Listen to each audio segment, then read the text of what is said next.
Bonjour à tous, merci de nous rejoindre pour ce nouveau numéro de l'équipe MPG, l'émission qui doit vous permettre chaque semaine de triompher dans votre Ligue MPG. Salut Martin. Salut. Chaque semaine dans cette émission, Professeur MPG vous explique les principales règles du jeu et aujourd'hui on va faire un focus sur une règle qui fait son apparition cette saison, c'est le bonus chaperon.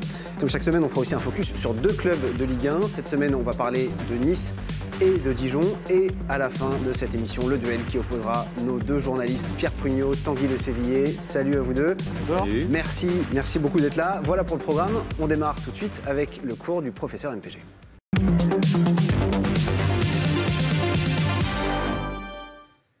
Martin, cette semaine, on va donc raconter à nos amis ce qu'est le bonus chaperon. Oui. Alors pour gagner sur MPG, pour battre vos potes, il faut des buts réels, des buts MPG si vos joueurs ont des bonnes notes, et il faut bien utiliser les bonus. Il y a des bonus comme Zaya, comme Nanar. Cette semaine, on va regarder le bonus chaperon rouge. C'est la nouveauté de cet été. On a voulu faire un bel hommage à cet arbitre qui a vu rouge et qui a fait un tacle improbable que tout le monde entier a vu. Et donc dans MPG, quand tu mets un bonus chaperon rouge, tu crées de l'aléa parce que l'un des 22 joueurs peut être expulsé. Et donc ça crée un petit peu comme une roulette russe finalement. Ça peut être pour toi, ça peut être contre toi, mais en tout cas ça supprime un joueur de l'équipe. Et là, il y a eu un match improbable qui s'est passé sur MPG ce week-end. Je ne sais pas si on peut le mettre à l'écran. Un joueur qui menait 3-1 tranquillement le dimanche soir parce qu'il avait Pépé dans son équipe et que Pépé était brillant le week-end dernier. Et ben, il se réveille lundi matin et qu'est-ce qu'il voit ? Il voit qu'il a 0-1 contre lui. Pourquoi ? Parce que le bonus chaperon s'est retourné contre lui et pire que ça s'est retourné contre Pépé. Donc voilà, il a joué, il a perdu. Merci Martin. Allez, c'est l'heure du premier focus de l'émission.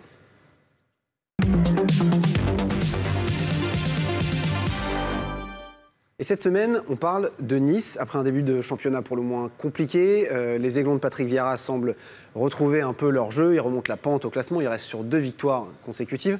Tanguy, est-ce qu'on peut dire que Vieira a trouvé la bonne formule, les joueurs qu'il faut pour faire fonctionner le collectif ? Ça commence à prendre forme en tout cas, c'est ce que ça donne. Enfin, on a l'impression que ça commence à prendre forme effectivement avec Patrick Vieira, sa patte, la fameuse patte de Patrick Vieira, voilà, elle commence à prendre. Et il a trouvé, il me semble, son milieu de terrain avec Cyprien, Tamézé, dont on ne parle pas beaucoup, mais qui est un titulaire indiscutable du côté de Nice, et Lesmelou, voilà, les trois qui forment le milieu de terrain, qui partent vraiment, je pense, avec une longueur d'avance sur les autres milieux de terrain de Nice. Évidemment, devant, après, ça va jouer entre Maolida, Balotelli, s'il revient en forme, et évidemment Saint-Maximin, qui est un des hommes forts de cette équipe de Nice. Alors justement, Balotelli, on a vu la semaine dernière que Nice a battu Rennes sans Balotelli. Balotelli, c'est un joueur qui marque quand même beaucoup de buts, qui coûte assez cher à MPG. Est-ce qu'il faut l'acheter, Pierre ? Est-ce que ça vaut le coup d'acheter Balotelli ? Moi, je l'ai acheté. Mais est-ce que ça vaut le coup ? Est-ce que c'est une bonne idée ? Forcément. Non, si, ça vaut le coup parce qu'il n'est pas encore pas très cher. Les gens ne se battent pas pour lui, donc on peut l'avoir à un prix assez correct. Je pense qu'à 30 millions, ça peut passer un premier tour. Et puis, de toute façon, il marque tout le temps des buts. Donc, mais il prend des rouges tous les 5 matchs. Donc, ouais, mais ça, c'est pas très, très grave parce qu'il marquera mathématiquement sa petite quinzaine de buts. Il va tirer tous les pénaux quand il sera là. Il fait quasiment que ça dans le jeu, donc du coup, il le fait bien. Et puis, après, pour assurer le coup, il faut prendre un petit... il faut doubler. Faut doubler. Il faut prendre un petit Misiane en backup. Je ne sais pas combien il est, à 7 millions. Oui, il n'est pas très cher. Et donc, comme ça, on est sûr que l'un des deux joue. Ils sont vraiment 3 à tourner pour 2 postes. Ça se trouve, ils vont même jouer parfois à 3. Je pense en 4-3-3, il va le refaire. Donc, les 3 avec Samax. Et moi, je prends Balotelli. Et il faut doubler avec un Niçois pas cher. Et pour l'instant, Misiane n'est pas cher, donc c'est bien. Il y a 2 joueurs, Martin, sur lesquels toi, tu voulais t'attarder plus particulièrement. Oui, alors le premier, Benitez. Benitez, c'est tout simplement le meilleur goal MPG du mois de septembre. C'est un peu comme la situation parisienne. Il y a eu une hésitation entre les 2 goals au début de saison. Vieira a essayé avec Cardinal, 3 matchs, un peu décevant. Il met Benitez contre Lyon. C'était un match incroyable. Il est 9 dans l'équipe, 9 sur MPG. Et dans ce match-là, d'ailleurs, il a arrêté un but réel. C'est l'arrêt MPG, c'est très rare. Ça arrive dans 3% de toutes les rencontres MPG, d'avoir plus de 8 pour un goal. Donc il a arrêté ce but. C'est le bon choix du mois de septembre en goal, parce qu'il arrête tous les buts MPG. Joe Hart dans le championnat anglais. Joe Hart, exactement, qui l'a fait également dans le championnat anglais. Voilà. Et puis l'autre joueur qu'on aime bien sur MPG, c'est Pierre Lesmelou. On l'aime bien pour 2 raisons. Déjà parce que c'est le milieu buteur. Qui est très efficace dans ce jeu. Il avait marqué, je crois, 7 buts à Dijon il y a 2 ans. Il y a un an, il a marqué 5 buts. Il a remarqué vendredi dernier contre Rennes. Donc c'est un joueur qu'on aime bien. Et puis en plus, il a un parcours un peu atypique. qu'on aime bien dans MPG. Donc c'est deux bons joueurs, deux bonnes recrues niçoises cette saison. C'est un joueur de MPG. Et c'est un joueur de MPG, en plus sûr. Ça c'est une grande qualité. Ouais. Donc Les Melou, Benitez, Balotelli, Maolida, voilà, il y a plein de très bons joueurs à acheter. Cyprien, à qui Nice. n'a pas marqué encore trop et qui va forcément marquer. Et Willian Cyprien, exactement. Et voilà pour Nice. Allez, on fait le deuxième focus de l'émission.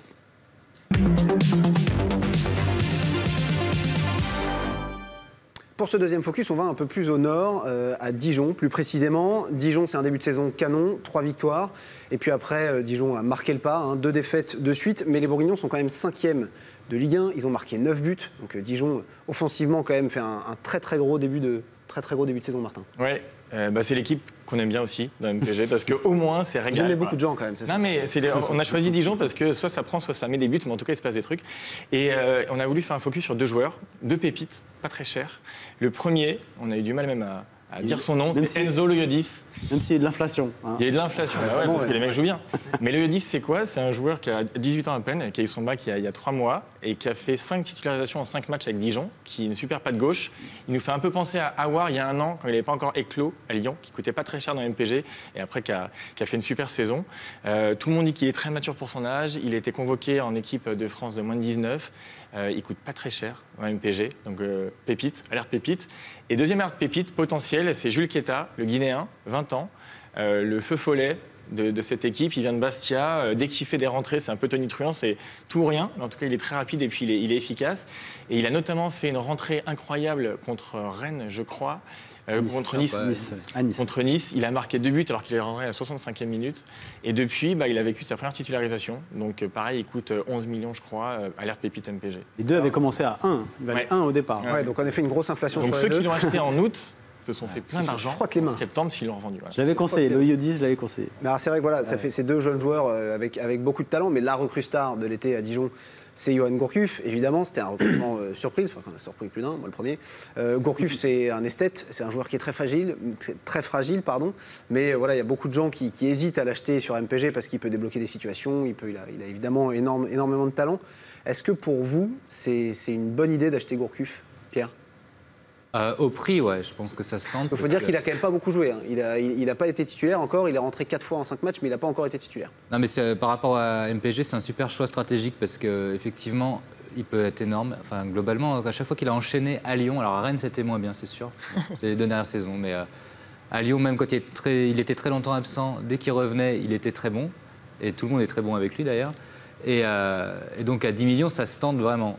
Après, faut pas mettre plus. Quoi. Il y a une limite. Voilà, c'est là où ça devient stratégique sur mon petit gazon, c'est-à-dire laisser les autres perdre de l'argent dessus, et peut-être que vous y gagnerez, vous. Quoi. Moi, je suis plus tempéré.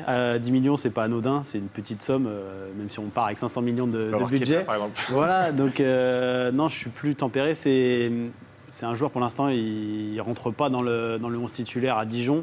Ça fonctionne bien, vous l'avez dit tout à l'heure en début de focus, ça fonctionne bien du côté de Dijon et j'ai du mal à le voir s'incorporer. Il va faire quelques rentrées forcément parce que voilà, ils l'ont pas recruté pour rester sur le banc, mais pour l'instant je miserai mes deniers ailleurs. Voilà. Ouais. C'est bien, ils sont pas d'accord, Pierre et Tanguy, ça s'annonce très bien. Moi, je refais une Balotelli misienne, c'est-à-dire que je prends, je double Gourcuff Abed, comme ça je suis sûr d'avoir 2 bons frappeurs en plus. Alors Gourcuff Abed, donc Gourcuff oui pour Pierre, non pour Tanguy, ça annonce un duel très intéressant, ça tombe bien, c'est l'heure du duel.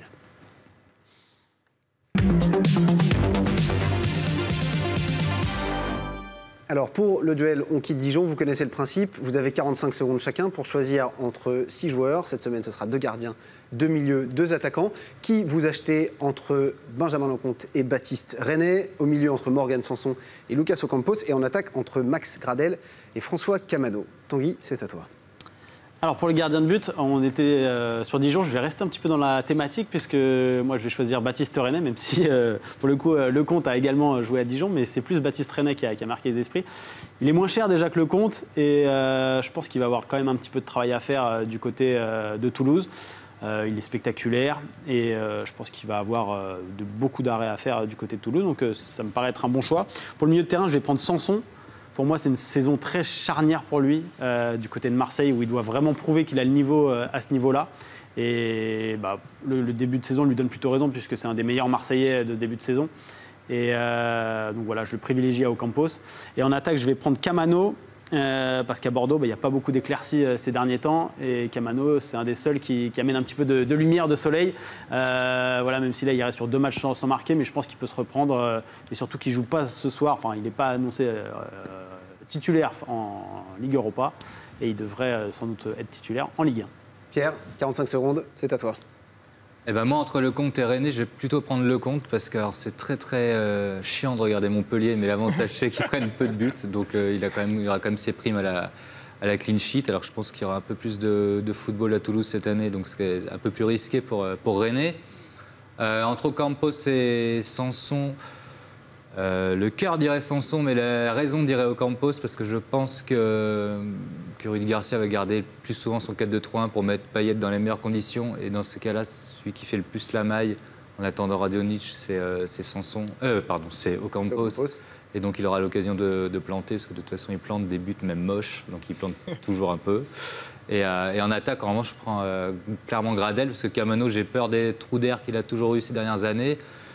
Et Gradel, il va tirer les pénaltys sûrs, il va être dans une équipe bien plus joueuse. Et en plus, il n'est pas exclu qu'il fasse des petits stages avant-centre, parce que les avant-centres de Toulouse ne sont pas super, et que lui, il l'a déjà fait à Saint-Étienne, donc il sait le faire, il s'est marqué, il peut faire une saison à 13-14 buts, à mon avis. Pierre, Tanguy, merci beaucoup d'avoir été avec nous pour ce nouveau numéro de l'équipe MPG. Martin, on se voit à nous la semaine prochaine. Bon week-end de Ligue 1 à tous. Bon courage lundi matin à ceux qui se seront fait taper pendant le week-end. Salut.